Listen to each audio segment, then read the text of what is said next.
Well, good morning, everybody. And I want to acknowledge at-large Councilmember Christina Henderson. Please give her another round of applause. And I want to thank you for that introduction, but add to it.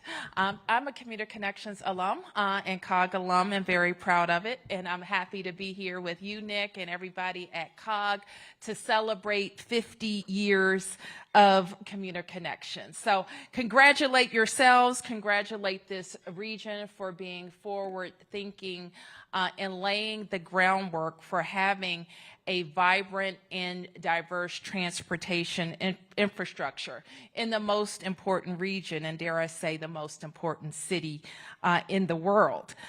In the last 50 years, a lot has changed, and I don't have to remind you, but sometimes I do think we have to remind ourselves from where we came. Last year, we celebrated 50 years of WMATA's bus service in Washington, D.C., and in 2 years, we will celebrate 50 years of Metro Rail. So that just gives us a glimpse of how much transportation options have changed in that period of time in the district. And some of us are around that age too. And so what we know about being 50 is that you're not as shiny and new. You're not the new kid on the block.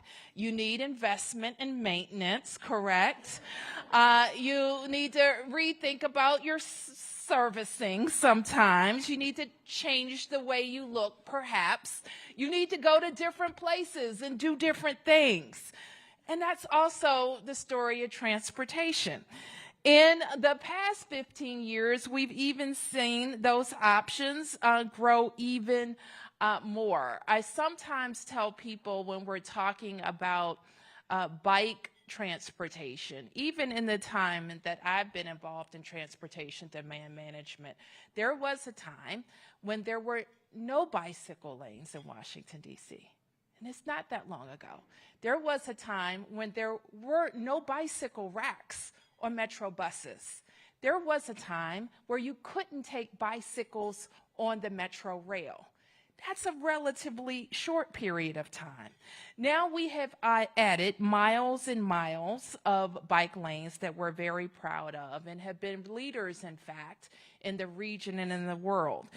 Do some of you remember when you went to bed one night in Pennsylvania Avenue? You know, it looked like America's Main Street. And we woke up the next day and there were bike lanes down the middle of Pennsylvania Avenue. And that, again, wasn't that long ago. We have scooters now, electric bikes. We even have delivery robots. And in the time that I've been privileged to be mayor of my hometown, we have almost doubled our capital bike share stations from 200 stations to 396. And I know we have even more budgeted investment here. We launched a streetcar that has helped revitalize an entire corridor of our city and help connect northeast to downtown. We've grown our network of bike lanes, as I mentioned. In 2015, we had 63 miles of bike lanes and fewer than 6 miles of protected bike lanes. And today, we have 114 miles and 30 miles of protected bike lanes. So in addition to adding more, we've repaved, I should say, more than 500 miles of roads and over 400 miles of sidewalks to make it safer for everyone who shares the roads and sidewalks. We've expanded the Metropolitan Branch Trail, and across D.C., we now have 62 miles of trails. And certainly there's more to be done. Even in the first inaugural address I made to the people of the District of Columbia, made a pledge to complete the Metropolitan Branch Trail. And while we've done more, I want to see it done. And earlier this year, we were awarded federal funding that will finally allow us to connect Fort Lincoln to the Anacostia Riverwalk Trail in Ward 5, which we're also very excited about, and so is the community. Early in my time in office, actually when I was a member of the council, we created the Kids Ride Free program for Metro.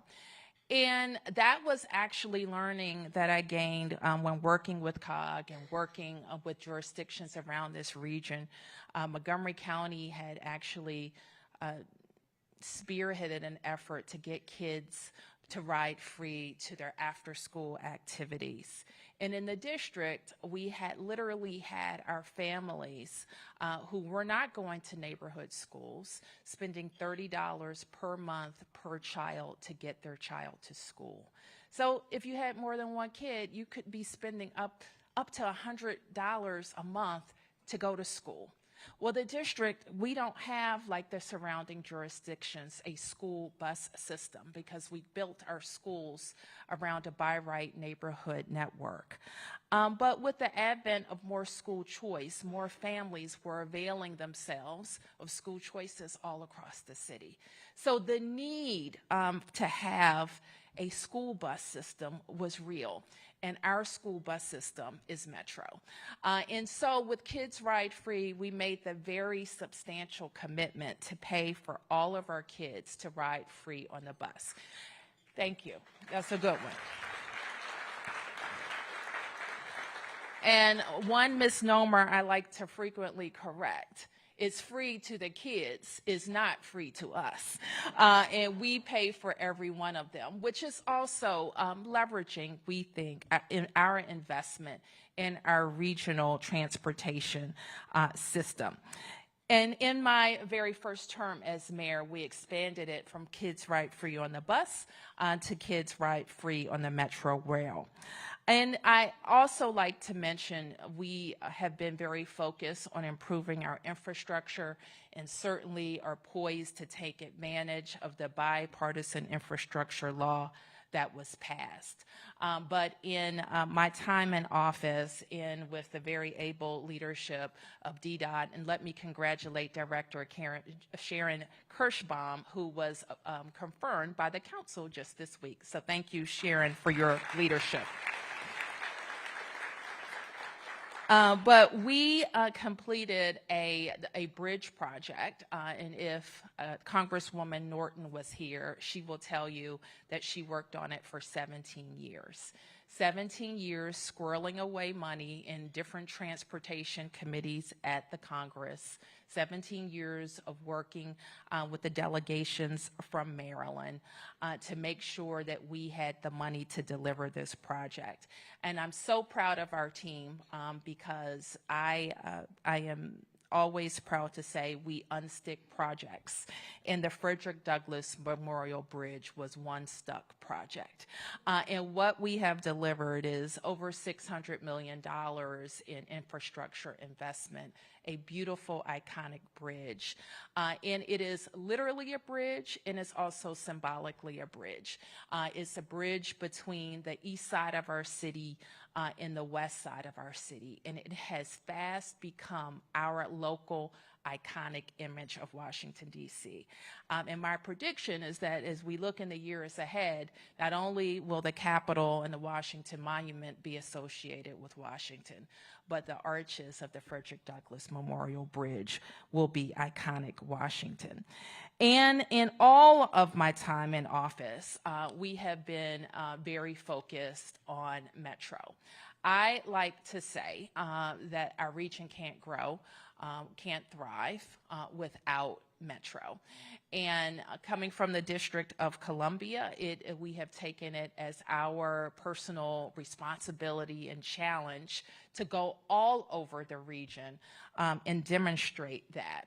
And so that's not only demonstrated in the investments that are for DC only, but in also being very supportive of Metro's expansion into Virginia and the Silver Line and the connection to our airport. And already that's paying off.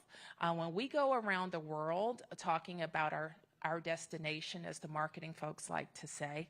The connection to Dulles Airport is an important way that we demonstrate to the world that DC is a place where they should host their conferences, their sporting events, and their own personal travel.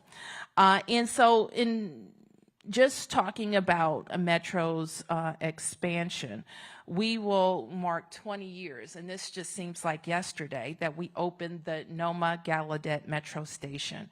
And last year, that zip code was the fastest growing zip code in terms of apartments added in the entire country. So we know, and we have demonstrated, the economic development value of transit stations, not just metro stations, but light rail stations, and indeed bus facilities that have the types of amenities that attract development. And it's no coincidence that Union Market has become such an example of what's possible in terms of bringing people together. It is serviced by the Red Line, by multiple bus lines, by Capital Bike Share, is right off the MPD, and yes, it even has free parking. And we are looking to make that an even more convenient stop with investment in an additional entrance and exit at that station. So this is what we know can happen when we give people accessible and affordable transportation options. It opens up the door for new housing, new jobs, new opportunities for our region. And even when I think back to fighting to keep our teams, you know, the Wizards and the Capitals in Washington, D.C., one of the most, in fact, the number one issue that kept coming up was ease of transportation.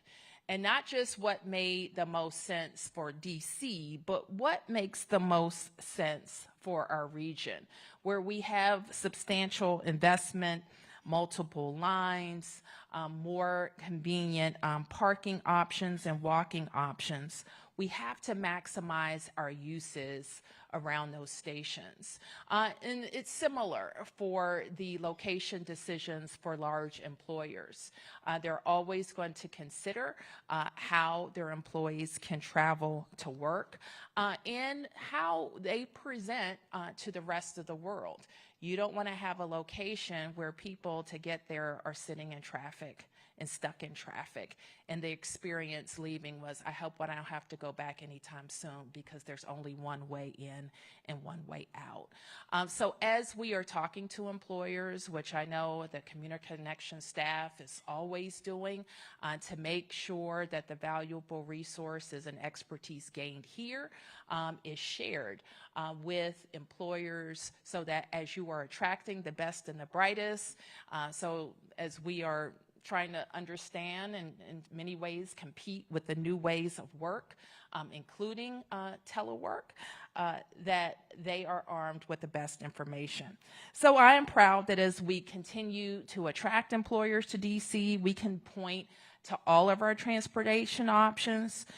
We hear that more and more workers, in order to get them back into their offices, we have to demonstrate how transportation is easy, is predictable, is reliable, and it's affordable.